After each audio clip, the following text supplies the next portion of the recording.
Në një botë ku kufiri mes të mirës dhe të keqes shpesh fshihet pas hijes së frikës dhe lakmisë, ndodhen histori që nuk mund t'i kuptoj logjika, por vetëm zemra. Ajo ishte një vajzë e thjeshtë, që nuk kishte menduar kurrë se një ditë jeta e saj do të ndryshonte aq rrënjësisht, aq papritur. Një mbrëmje, rrugicat e errta të qytetit e kthyen në viktimë të një plani të ftohtë rrëmbimi. E gjendur në duart e një burri të panjohur, ajo mendoi se ishte fundi i lirisë së saj, fundi i çdo ëndre dhe shprese.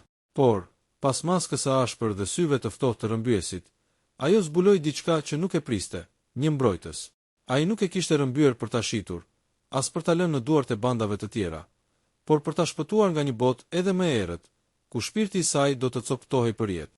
Në një udhëtim të mbushur me rrezik, fshehtësi dhe ndjenja të ndaluara, vajza filloi ta shihte atë burr jo më si armik, por si njeriu që i qëndronte pranë kur bota i ishte kthyer kundër.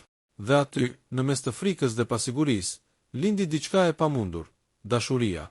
Qielli i mbrëmjes ishte mbuluar nga rrete zeza, që paralajmëronin një stuhi të fortë. Dritat e rrugës ndriçonin me një ngjyrë të verdhë të zbetë, duke krijuar hije të frikshme mbi asfaltin e lagur.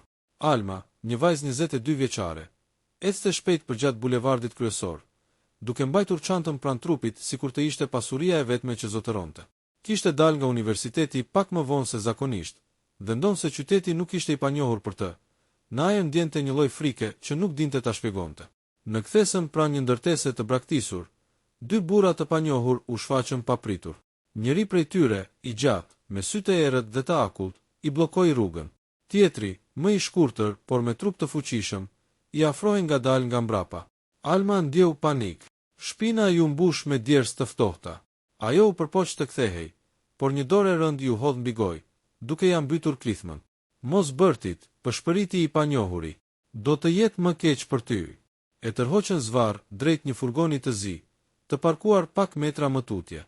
Zemra e saj rrihte aq fort sa mendoi se do të shpërthente. Ajo nuk e dinte kush ishin, as pse e kishin marrë. Në sekondat e fundit, kur mendonte se gjithçka kishte marrë fund, ndodhi diçka e papritur. Një burr tjetër u shfaq nga errësira, i veshur me një xhaketë të zezë lëkure. Lëvizjet e tij ishin të shpejta dhe të vendosura. Pa folur, ai i goditi të dy rrëmbyesit me një forcë të pabesueshme. Njëri prej tyre u rrëzua menjëherë, ndërsa tjetri u përpoq të kundërpërgjigjej, por pas pak sekondash ra i pavetëdijshëm në trotuar. Alma mbeti e ngrirë, e tronditur, pa kuptuar çfarë po ndodhte. Sytë e saj u ngulën tek burri që e kishte shpëtuar. Kishte një fytyrë të ashpër, me mjekër të shkurtër dhe sy ngjyrë gri, të cilët dukeshin si të lexonin çdo mendim të saj. Ai nuk tha asnjë fjalë, vetëm hapi derën e furgonit dhe e shtyu butësisht brenda. Hip, urdhëroi me një zë të prerë. Kush je ti?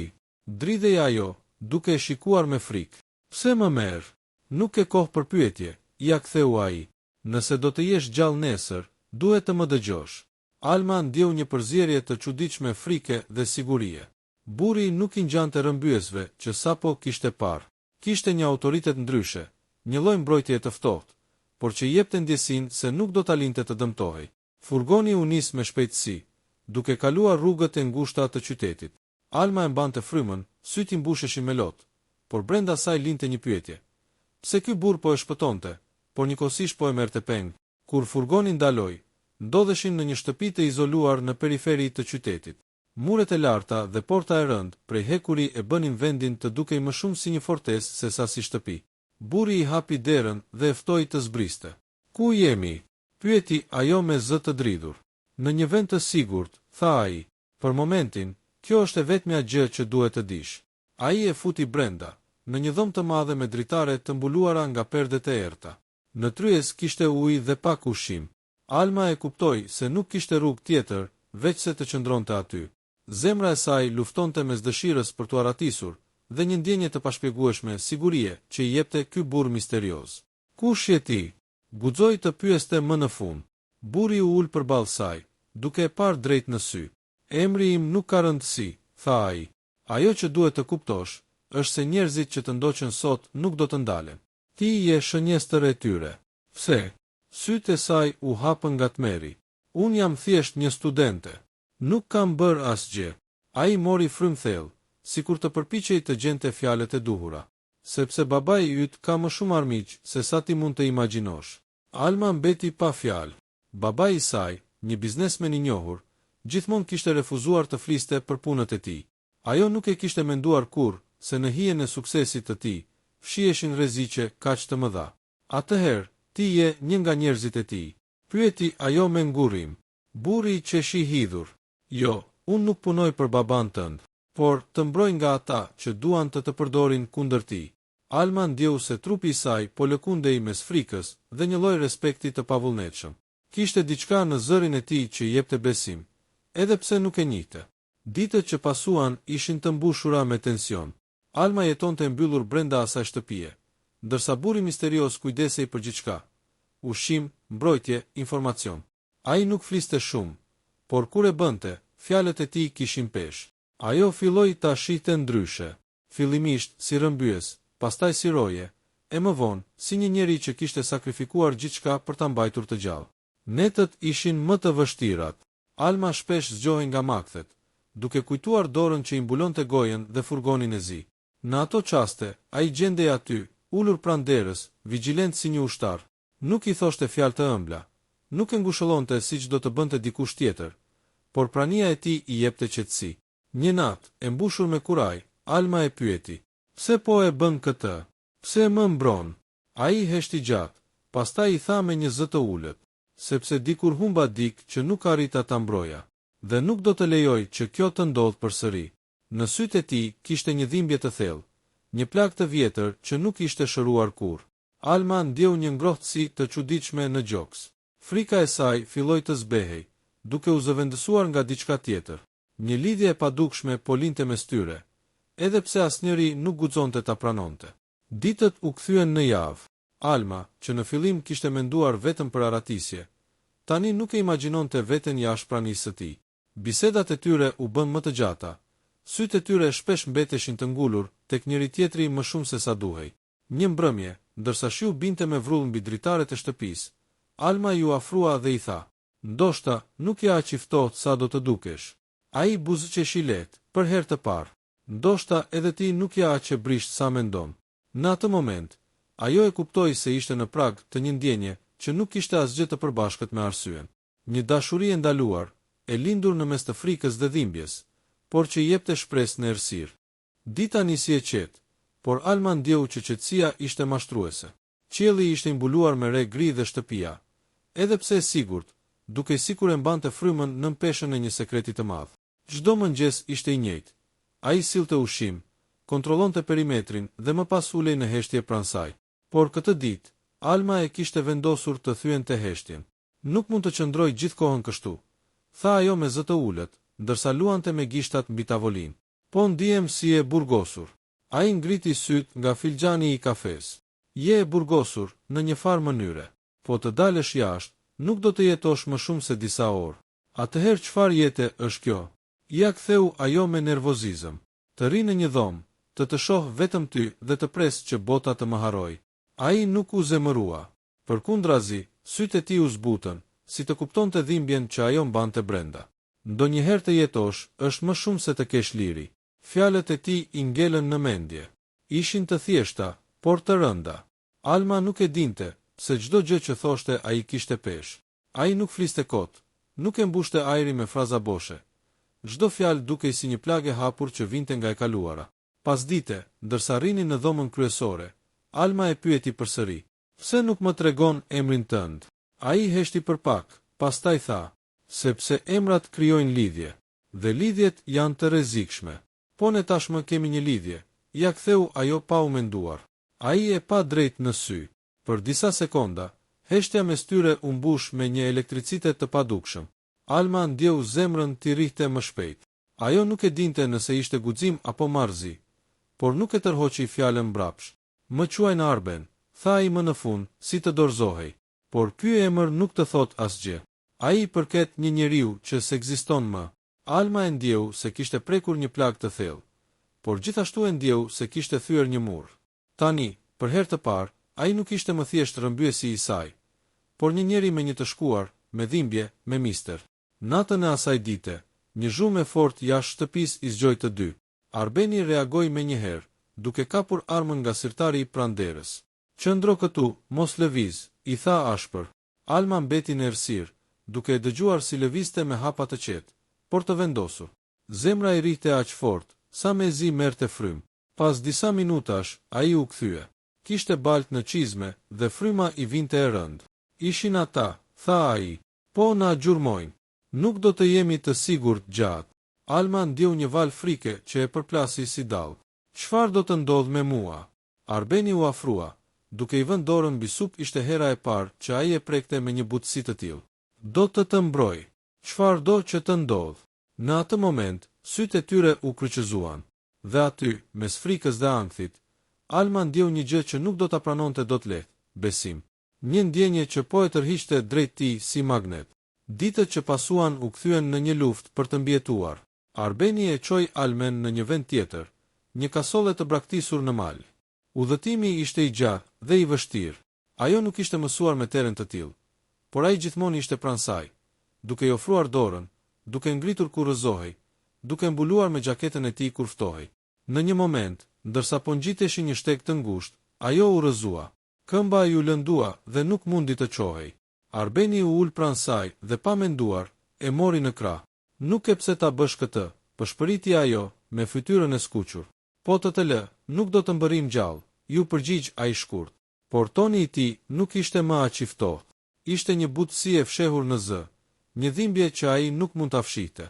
Alma e mbështeti kokën në gjoksin e tij, duke dëgjuar rrahjet e forta të zemrës. Për herë të parë, nuk ndjeu frikë, ndjeu siguri, ndjeu ngrohtësi. Në kasollën e braktisur, netët ishin të gjata. Zjarri që ndiznin për të ngrohur ishte i vetmi dritë, dhe ajo dritë zbulonte fytyrat e tyre në heshtje. Alma shpesh e kapte veten duke e parë atë fshehurazi.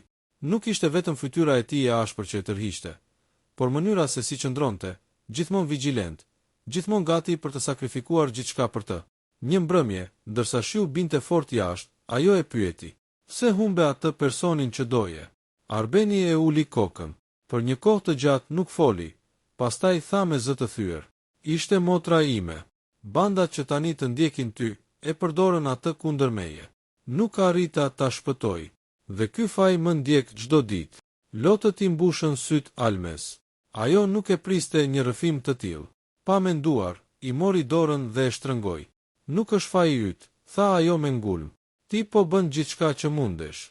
Ai ngriti syt, dhe në atë shikim kishte një lloj falënderimi që s'mund të shprehej me fjalë.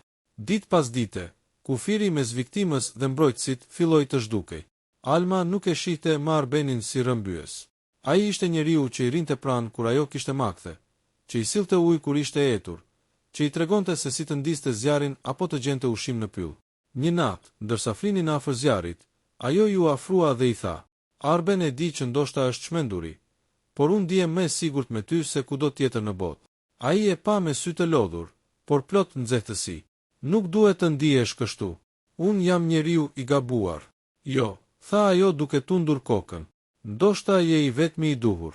Në atë moment, heshtja u bë më e rëndë se çdo fjalë. Zemrat e tyre rrihnin në të njëjtin ritëm. Dhe edhe pse nuk ndodhi asgjë, edhe pse nuk u prekën, të dy e dinin, diçka e ndaluar, e fuqishme, tashmë kishte lindur mes tyre. Pjesa e dytë mbyllet këtu, me tensionin e ndjenjës që tashmë është e qartë, por ende e papranuar plotësisht. Jashtë, rreziku sa vjen e afrohet. Brenda, lidhja e tyre thellohet. Shiu nuk ndalej prej 3 ditësh. Rrjedhjet e ujit përplaseshin mbi çatinë e kasolles dhe krijonin një melodi të trishtuar që e shoqëronte çdo natë. Alma ishte mësuar tashmë me zhurmat e natyrës, me errësirën e thellë të pyllit dhe me jetën e thjeshtë që e kishte ndarë me Arbenin. Por brenda saj, frika nuk ishte shuar. Ishte vetëm zëvendësuar nga një ndjenjë tjetër, një ndjenjë që sa vinte e rritej, një forcë që nuk mund ta kontrollonte. Ajo e ndjente veten të lidhur me Arbenin në një mënyrë që nuk kishte ndodhur kurrë më parë me askën. Ishte një lidhje që vinte nga dhimbja, nga rreziku, nga mbrojtja që ai i ofronte. Sa herë që e shihte duke kontrolluar perimetrin, me sytë e ftohtë dhe trupin e gatshëm për çdo sulm, zemra e rrihte më shpejt. Dhe në të njëjtën kohë, ndjente faj që ndjente dashuri për njeriu që në fund të fundit e kishte marrë kundër vullnetit të saj. Një natë, ndërsa rrinin pranë zjarrit, ajo nuk duroi më. Arben e thiri me zë të butë. Ai ngriti syt, me fytyrën e ndriçuar nga flakët. "Çfarë ka? Nëse nesër do të ndodhte diçka, nëse ata na gjenin, çfarë do të bëje? Ai heshti për një kohë të gjatë. Pastaj tha me një zë të prerë: do të luftoja deri në fund.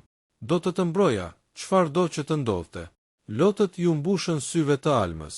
Ajo e dinte që ai e thoshte me gjithë shpirtin. Në atë moment, e kuptoi se kjo dashuri e ndaluar ishte më e fortë se frika. Por mëngjesi i së nesërmes solli shenjën e parë të rrezikut. Arbeni pa gjumë në baltë, pranë kasolles. Nuk ishin të tyre. Kishte qenë dikush tjetër aty natën e kaluar. Ai nuk i tha me njëherë Almës, por fytyra e tij e ngrysur e tradhtoi. Duhet të largohemi, tha shkurt. Nuk jemi më të sigurt këtu. Po ku do të shkojmë? Pyeti ajo e trembur. Diku më larg. Ata tashmë na kanë ndjer erën. Arbeni filloi të paketonte gjithçka me shpejtësi. Alma e ndihmoi, edhe pse duart i dridheshin. Nuk kishte më kohë për qetësi, për net të ngrohta pranë zjarrit. Lufta kishte trokitur në derë. Kur dolën jashtë, pylli ishte i heshtur në mënyrë të frikshme. Nuk dëgjohej as cicërim zogjish, as era që lëkunte gjethet. Alma ndjeu një ftohtësi që i ngjiti në palc. Arbeni ecte përpara, me armën në dorë dhe syt gjithmonë në lëvizje.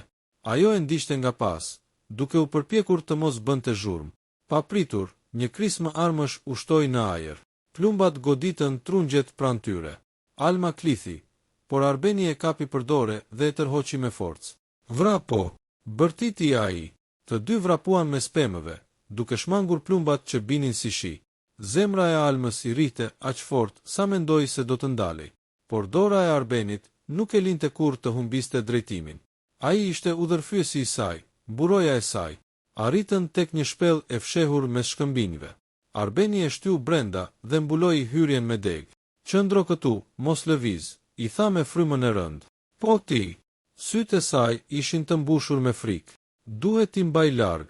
Nëse hyn këtu, të dy do të vdesim. Ajo i kapi dorën fort. Mos shko, të lutem. Ai e pa në sy, dhe për herë të parë në jetën e tij, ndjeu një hezitim. Ishte mësuar të përballej me rrezikun pa menduar për veten. Por tani, kur shihte lotët e saj, kur ndjente ngrohtësinë e dorës së saj, nuk ishte më aq i sigurt. Do të kthehem, i tha. Betohu që do të qëndrosh këtu. Alma nuk e lëshoi dorën. Betohu ti që do të kthehesh gjallë. Ai buzëqeshi lehtë, një buzëqeshje e rrallë që i ndriçoi fytyrën e ashpër. Betohem. Pastaj u largua. Koha brenda shpellës kalonte ngadalë. Alma dëgjonte krismat e armëve në distancë, britmat, zhurmën e përplasjes së trupave. Çdo sekond dukej si një shekull. Ajo shtrëngonte gjoksin, duke lutur Zotin që Arbeni të kthehej. Kur më në fund dëgjoi hapa që afroheshin, zemra i kërceu në gryk. U ngrit me shpejtësi, e gatshme të përballej me më të keqen. Por ishte ai, i plagosur në krah, me rrobat e grisura, por i gjallë. Arben, bërtiti ajo, duke vrapuar drejt tij. Ai mezi ecte, dhe ajo e mbështeti mbi shpatullën e saj. E tërhoqi brenda shpellës dhe e uli mbi një gur. Gjaku i rrifte, por ai buzëqeshte ende. E mbajta fjalën, tha me zë të dobët. Lotët i rridhnin Almës faqeve. Ajo mori një cop rrobe dhe ja lidhi plagën me duar që i dridheshin. Pse e bën këtë për mua? Pse rrezikon jetën tënde për një vajzë që as nuk e njeh? Ai e shikoi gjatë. Në sytë e tij kishte dhimbje, por edhe një ndjenje që nuk e fshihte dot më, sepse ti nuk je më thjesht një vajzë që duhej ta mbroja. Ti je arsyeja pse ende jam gjallë. Alma ndjeu sikur fryma ju ndal. Zemra ju mbush me një ngrohtësi që e përfshiu krejt trupin. Pa e menduar, u afrua dhe e puthi lehtë në buzë. Fillimisht ishte një puthje ngadalt, e pasigurt, por pastaj u shndërua në diçka më të thellë, më të zjarrt. Të dy e dinin se ishte e ndaluar. Por aty, në errësirën e shpellës, nën rrezikun e vdekjes, nuk kishte më asgjë që t'i ndante. Pas asaj nate, gjithçka ndryshoi. Ata nuk ishin më thjesht një mbrojtës dhe një e mbrojtur. Ishin dy zemra të lidhura në mes të një lufte që nuk i përkiste atyre. Por bota jashtë nuk do t'i linte kurrë të qetë. Arbeni e dinte se banda nuk do të ndalej derisa të merrte Almen. Dhe tani, më shumë se kurrë, ai nuk do të lejonte që ajo të binte në duart e tyre. Në shpirtin e tij kishte lindur një betim i ri. Jo thjesht ta mbronte, por ta donte. Edhe nëse kjo do t'i kushtonte jetën. Ditët pas puthjes në shpellë ishin të mbushura me një heshtje të tensionuar. Alma e dinte që çdo çast mund të vinte sulmi tjetër. Arbeni kishte vendosur që të mos lëviznin nga shpellës për të rifituar forcë dhe për të planifikuar aratisjen e tyre. Por zemrat e tyre tashmë ishin të lidhura dhe heshtja nuk mund të fshehte më atë ndjenjë që kishte lindur mes tyre. Një mëngjes të ftohtë, Arbeni e mori Almen për dorë dhe tha: "Është koha për të lëvizur. Nuk mund të qëndrojmë më këtu. Ata janë shumë afër. Po ku do të shkojmë?" pyeti Alma me frikë. "Kam një vend tjetër, më të sigurt," tha ai, "por do të jetë e rrezikshme të arrijmë deri atje." Pak minuta më vonë, ata nisën udhëtimin. Rrugët ishin të errta, baltë dhe rëshitëse. Shiu nuk kishte ndalur. Alma e ndiqte Arbenin me zemër që i rrihte fort, duke u përpjekur të mos bënte zhurmë. Çdo tingull, çdo kërcitje e pemës i dukej armike. "Duhet të ecim ngadalë," tha ai në një moment. "Shumë kujdes me çdo hap." Alma e ndjente trupin e tij pranë. Ishte një siguri që e mbante gjallë në këtë ferr natyror, por gjithashtu ndjente një magnetizëm që e tërhiqte drejt tij çdo sekond. Nuk mund të mohohej më. Dashuria që kishte lindur në rrezik, po bëhej e pamohueshme. Natën e parë të aratisjes, ata u fshehën në një shtëpi të braktisur në një kodër. Arbeni kishte gjetur ushqim dhe ujë në vend, por çdo hap i tyre ishte i matur me kujdes. Ai shikonte përreth, duke vlerësuar çdo zhurmë, çdo hije që mund të tregonte praninë e armikut. "Nuk mund të flas shumë tani," i tha Alma, "por dua të di pse të gjithë këta njerëz duan të më dëmtojnë." Arbeni mori frymë thellë. "Babai yt nuk e di, por ai ka bërë shumë armiq gjatë viteve, dhe ata duan të përdorin ty si mjet kundër tij." Alma u shokua. Të gjithë këto ditë kishte menduar se ishte rastësi, por tani po kuptonte se gjithçka kishte qenë pjesë e një loje të madhe politike dhe të dhunshme. "Unë nuk dua të jem pjesë e kësaj loje," tha ajo me vendosmëri. "Nuk dua të jem një armë." "Nuk je," i tha ai, "por nuk mund të të lë vetëm. Jo tani, jo kurrë." Sytë e tij e kapën si magnet, dhe Alma ndjeu një ngrohtësi që e mbushte shpirtin. Kjo ndjenjë po rritej çdo ditë, duke i bërë ata të dy më të fortë se çdo rrezik që mund t'i kishte ndjekur. Dita e dytë e aratisjes solli rrezikun e parë real. Një makinë e panjohur po i ndiqte nga larg. Arbeni e ndjeu menjëherë. "Ata janë pas nesh," tha ai. "Duhet të ndryshojmë drejtimin." Ai i mori dorën dhe e tërhoqi drejt një pylli të dendur. Alma ndihej e trembur, por kishte besim tek ai. Sytë e tij ishin të përqendruar, çdo muskul i trupit të tij gati për veprim.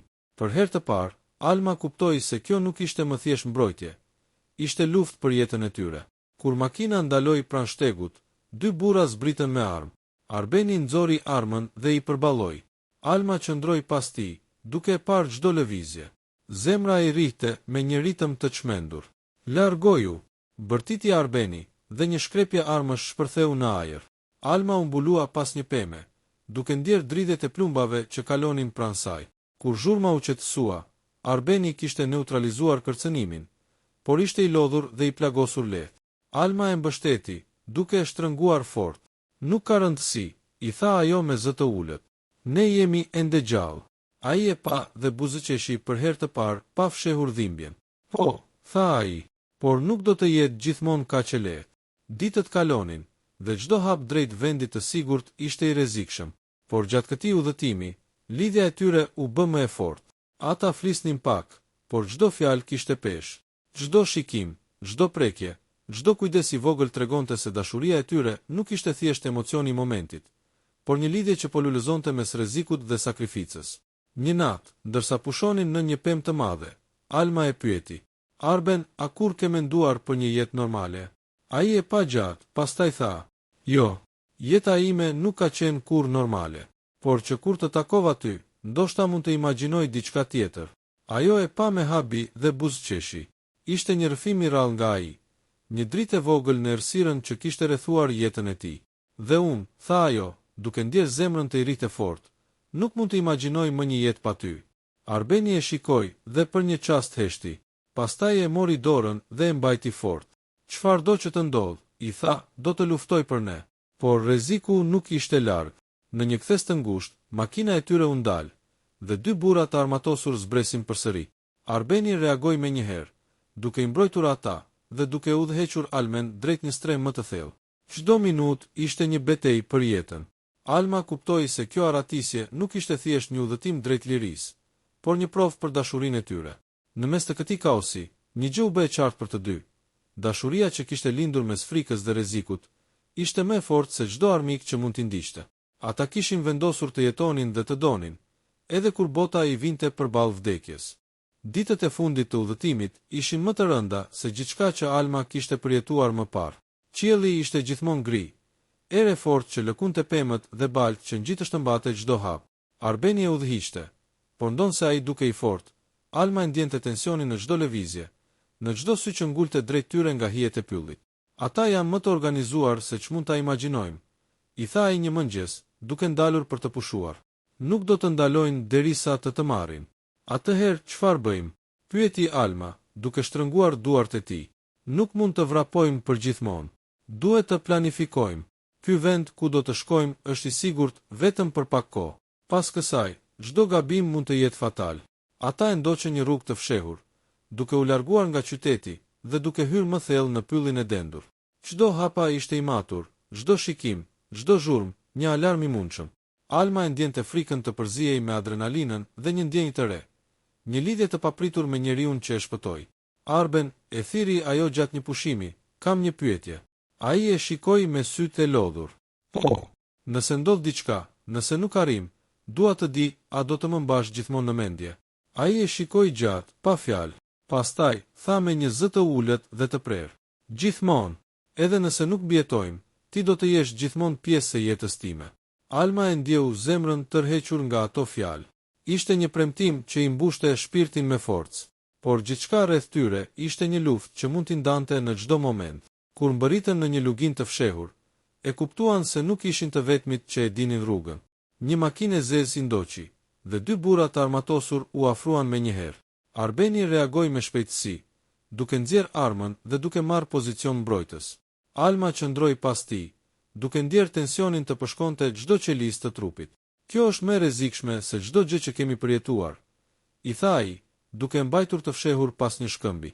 Duhet të jemi të përqendruar çdo sekond. Zhurma e plumbave shpërtheu në ajër, duke u përplasur në pemë dhe shkëmbinj. Alma ndjeu se çdo hap ishte i jetës së tyre. Kur plumbi goditi tokën pranë saj, ajo lëvizi instinktivisht dhe u përplas në gjoksin e Arbenit. Zemrat e tyre rrinin në të njëjtin ritëm. Ndjenja që kishte lindur mes tyre, tani po sfidohej nga çdo sekond që kalonte.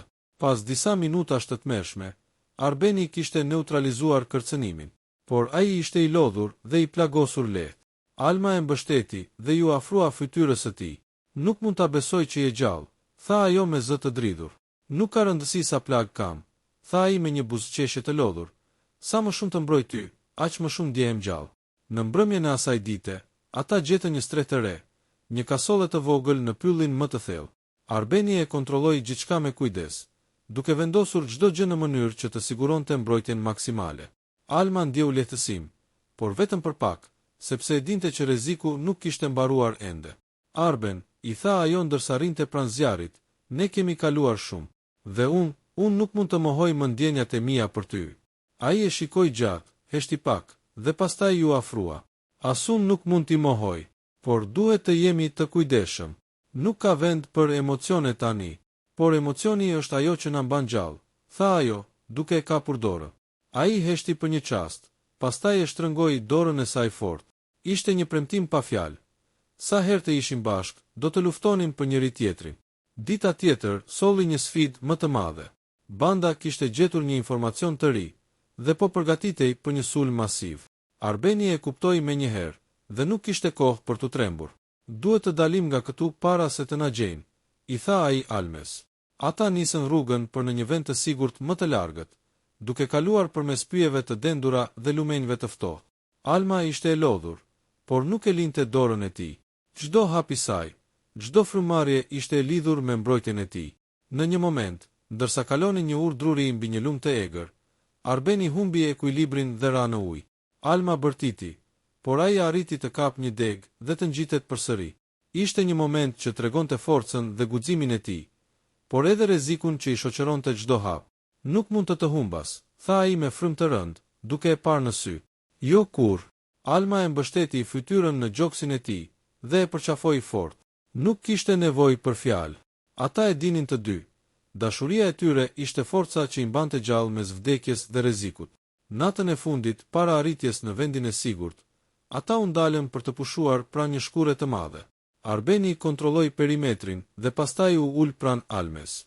Të gjitha këto që kemi kaluar, i tha me një zë të lodhur, kanë treguar se jeta nuk ka kuptim pa dikë që e do me gjithë shpirt. Alma e shikoi dhe buzëqeshi. Dhe unë të dua, i tha ajo, nuk ka frikë që mund ta ndal këtë. Ai e shikoi gjatë, pastaj e përqafoi fort. Në atë përqafim kishte dhimbje, lehtësim, frikë dhe dashuri, gjithçka në një sekond. Ata e dinin që sfida nuk kishte mbaruar ende, por ndjenja që kishim për njëri tjetrin ishte më e fortë se çdo kërcënim. Qielli ishte mbuluar nga re të errta, dhe era frynte fort mbi pyllin ku Alma dhe Arbeni po përpiqeshin të arrinin vendin e sigurt. Një ndjenjë frikës dhe tensionit përzije me lehtësim të ngjashëm me adrenalinën. Ata e dinin që fundi i udhëtimit të tyre ishte afër, por nuk e dinin se çfarë do të sillte. Arbeni e kontrolloi rrethin me kujdes, duke mbajtur armën gati, dhe çdo nerv të tij ishte i tensionuar. Alma e ndiqte, por tani nuk ishte friksuar nga rreziqet vetëm. Ajo ndjente forcën që vinte nga dashuria dhe besimi i pakushtëzuar tek ai.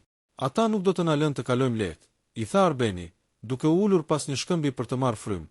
Duhet të jemi gati për çdo gjë. Alma e shikoi dhe buzëqeshi lehtë. Dhe unë jam gati, tha ajo, sepse jam me ty. Një heshtje e shkurtër mbushte hapësirën mes tyre, por për atë heshtje, ata e dinin. Çdo moment i qetë mund të thyhej nga sulmi i bandës, dhe nuk kaloi shumë kohë para se të ndodhte. Një grup i armatosur doli papritur nga hijet e pyllit, duke i rrethuar nga të tre anët. Zemra e Almës rrihte furishëm, por ajo nuk lëvizi. Ajo e dinte që tani ishte koha për guxim dhe bashkëpunim. Qëndro pas meje, i tha Arbeni, duke marrë pozicion mbrojtës. Tani nuk ka kthim pas. Banda nisi të qëllonte, dhe plumbat u përplasën mbi pemë dhe tokë, duke krijuar një stuhin të frikshme zhurmash. Arbeni reagoi me shpejtësi dhe aftësi të pakrahasueshme, duke mbrojtur çdo hap të Almës. Ai ishte një mburoj, një forcë që nuk mund të thyhej. Alma nuk qëndroi thjesht e shtrënguar pas tij. Ajo e ndihmonte të zhvendoste armët e thjeshta, të hidhte bariera improvisuar, dhe her pas here ndihmonte Arbenin të mbajë pozicionin. Për herë të parë, ajo kuptoi se nuk ishte viktimë, por partneri i tij në luftë. Sulmi vazhdoi për disa minuta që dukeshin si një jetë e tërë. Disa nga njerëzit e bandës u tërhoqën, por udhëheqësi i tyre nuk e la lehtë. Një njeri i rrezikshëm u shfaq dhe tentoi të sulmonte Arbenin nga pas, por Alma, pa u menduar, e pengoi, duke marrë një goditje të lehtë në krah. Alma, bërtiti Arbeni, duke u afruar me shpejtësi. Jam mirë, tha ajo, me fytyrën e djegur nga dhimbja, por me një vendosmëri të fortë. Ti nuk mund të më humbasësh. Në atë moment, Arbeni kuptoi se ndjenja e tyre nuk mund të thyhej nga frika apo dhuna. Ajo ishte e fortë, një forcë që i jepte atij guxim për të mposhtur çdo kërcënim. Me një strategji të shkurtër, ai arriti të neutralizonte udhëheqësin dhe të bënte që banda të tërhiqej përfundimisht. Kur heshtja u rikthye, Alma dhe Arbeni u ulën pranë njëri tjetrit, duke marrë frymë pas stresit të stuhisë. Të dy ishin të lodhur, të njohur nga shiu dhe djers, por të gjallë. Ishte momenti kur u kuptua se çdo sfidë që kishin kaluar, çdo plagë dhe frikë, nuk kishte qenë e kotë. Alma e shikoi Arbenin dhe buzëqeshi. Nuk e di si e bëm, tha ajo, me zë të ulët dhe të dridhur, por jemi ende gjallë. Ai e kapi dorën dhe e shtrëngoi fort. Sepse luftuam bashk, tha ai, dhe sepse dashuria jon është më e fortë se çdo armik. Në atë përqafim, të dy ndjen një qetësi të pakrahasueshme. Nuk kishte më frikë, vetëm një lehtësim të thellë dhe njohje të njëri tjetrit. Ata e dinin që çdo plagë fizike do të shërohej, por çdo plagë shpirtërore do të ishte një kujtim i përjetshëm i asaj që kishin kaluar, dhe se dashuria e tyre kishte triumfuar mbi çdo rrezik. Ditët pas sulmit u kthyen në një fillim të ri. Alma dhe Arbeni arritën në vendin e sigurt që Arbeni kishte planifikuar, një shtëpi të fshehur larg qyteteve dhe larg çdo rreziku. Aty, ata filluan të rindërtojnë jetën e tyre. Nuk kishte zhurmë plumbash, nuk kishte frikë, vetëm një qetësi që vinte nga fakti se ishin të dy të gjallë dhe të lidhur. Alma mësoi të jetonte në liri, por me kujdes. Arbeni ishte gjithmonë pranë saj, jo vetëm si mbrojtës, por si partner, si dashuri e jetës së saj. Ata ndan ditë të qeta pranë zjarrit, mëngjes të ngrohtë dhe biseda të gjata që nuk përfundonin kurrë. Një natë, ndërsa shikonin qiellin e mbushur me yje, Alma u afrua dhe i tha: "Nuk ka rëndësi se çfarë kemi kaluar, çdo gjë ia vleti për këtë moment. Arbeni e shikoi gjatë, pastaj e përqafoi. Çdo sekondë frikës, çdo plag, çdo rrezik ia vleti vetëm për ty. Ti je arsyeja që jam gjallë. Ata rrinin aty, në heshtjen e natës, duke ndjerë se nuk kishte më rrezik që mund t'i ndante. Dashuria e tyre ishte e fortë, e pakapërcyeshme dhe përfundimisht triumfoi mbi çdo sfidë. Kështu përfundon historia e Almës dhe Arbenit. Një rrugtim nga frika, rreziku dhe dhimbja, deri te dashuria, besimi dhe një fillim i ri. Ata mbijetuan, jo vetëm fizikisht, por edhe emocionalisht, duke krijuar një lidhje që askush dhe asgjë nuk mund ta thyente. Një dashuri e lindur në mes të rrezikut dhe të ndaluar, që u bë më e fortë se çdo kërcënim. Alma dhe Arbeni gjetën lirinë dhe dashurinë e tyre të përjetshme, duke mësuar se kur zemrat janë të lidhura dhe kur besimi është i plot, asgjë nuk mund t'i ndajë.